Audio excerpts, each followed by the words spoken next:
नमस्कार दोस्तों, कैसे हैं आप सब। आप सभी का स्वागत है आपके अपने YouTube चैनल पर। और आज की हमारी कहानी शुरू करने से पहले जो भी चैनल पर पहली बार आए हैं या जिसने भी अभी तक चैनल को सब्सक्राइब नहीं किया है तो जल्दी से जाकर चैनल को सब्सक्राइब करें और घंटी का बटन दबाकर ऑल का आइकन जरूर प्रेस कर लें ताकि हमारी कहानियों की नोटिफिकेशन आप तक सबसे पहले पहुँचती रहे और आप हमारी कहानियों का आनंद उठाते रहें। तो दोस्तों, अगर आपको हमारी कहानियाँ अच्छी लगती हैं, लाइक शेयर और कमेंट्स करना ना भूलें ताकि हमारा भी हौसला बढ़ता रहे और हम आपके लिए नई नई कहानियाँ लेकर आते रहें। तो चलिए शुरू करते हैं आज की एक और बेहतरीन कहानी। माँ जी, कल मैं आपको देवर जी के यहाँ छोड़ दूंगी। आप तो जानती हैं कि वेदांत के एग्ज़ाम होने वाले हैं, 2 महीने बचे। मैं नहीं चाहती कि उसे कोई डिस्टरबेंस हो, इसीलिए प्लीज़ आप 3 महीने के लिए देवर जी के यहाँ शिफ्ट हो जाइए। वेदांत के एग्ज़ाम की तैयारी करवाते समय मेरे पास अधिक समय नहीं होगा। मैं आपकी देखभाल ढंग से नहीं कर पाऊंगी और ना ही वेदांत की पढ़ाई पर ठीक से ध्यान दे पाऊंगी। यह कहते हुए बहू मंजू ने अपने देवर रोहित को फ़ोन मिला दिया, बिना यह जाने कि उसकी सास निर्मला जी की क्या मर्जी, क्या वह देवर जी के यहाँ जाना चाहती भी है या नहीं। हेलो देवर जी, कल मैं माँ को लेकर आ रही हूँ आपके यहाँ। माँ कुछ दिन आपके साथ ही रहेगी। वेदांत के एग्ज़ाम है, मैं नहीं चाहती कि उसे कोई परेशानी हो। रोहित ने उधर से जवाब दिया, भाभी मैं कल शाम को नेहा को लेकर आपके घर आता हूँ, उधर आकर ही बात करेंगे। मंजू ने खुश होते हुए कहा, हाँ ठीक है, रात का डिनर तुम दोनों यहीं करना। ओके भाभी, शाम को मिलते हैं। यह कहते हुए रोहित ने फ़ोन काट दिया। मंजू निर्मला जी से बोली, माँ रोहित और नेहा शाम को आ रहे हैं, मैं आपका सामान पैक कर देती हूँ, फिर आप उन दोनों के साथ ही आज शाम को ही चली जाना। हाँ यह ठीक रहेगा। निर्मला जी बोली, ठीक है बहू, मेरे गोपाल जी का सारा सामान याद से रख देना, पिछली बार भोग लगाने की थाली यहीं छूट गई थी। ठीक है माँ जी, मैं अभी सारी पैकिंग कर देती हूँ, फिर आप एक बार चेक कर लेना अगर कोई सामान छूटा तो नहीं।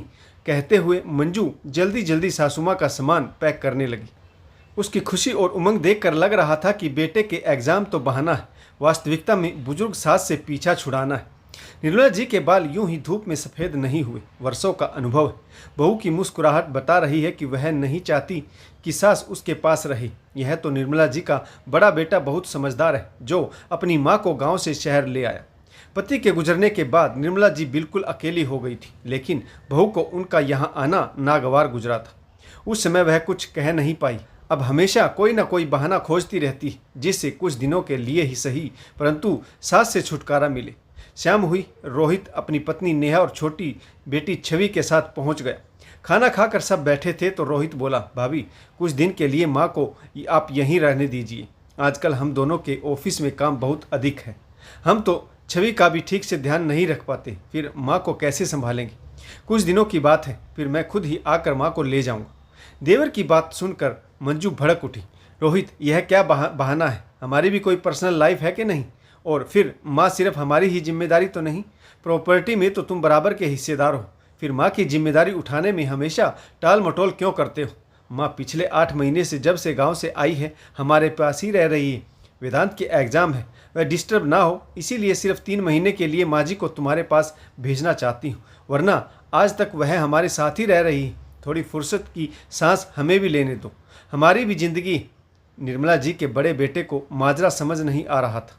वास्तव में यह मंजू की चाल थी, उसने दिनेश को बिना बताए यह जाल बिछाया था। दिनेश बोला, यह तुम दोनों कैसी बातें कर रहे हो, माँ को लेकर झगड़ क्यों रहे हो। मंजू, माँ को तुम कहाँ भेजना चाहती हो।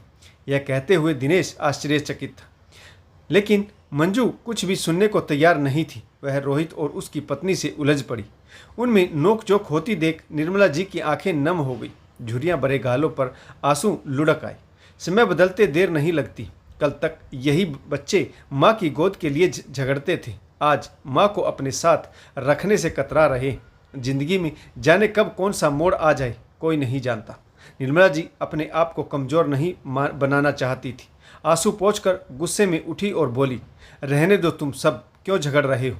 फिर अपने दोनों बेटों की तरफ देखते हुए वह बोली, दिनेश, रोहित, बेटा सिर्फ 2 कमरों का मकान था जिसमें मैंने अपने तीनों बच्चों की परवरिश की थी। तुम्हारे पापा और मैंने कभी किसी और के पास नहीं भेजा, यह कहकर कि घर में जगह नहीं, और हाँ, उस कम जगह और भीड़ में तुम तीनों ने खूब पढ़ाई की। तुम्हारे अलावा तुम्हारी बहन भी अच्छी नौकरी पैसे वाली।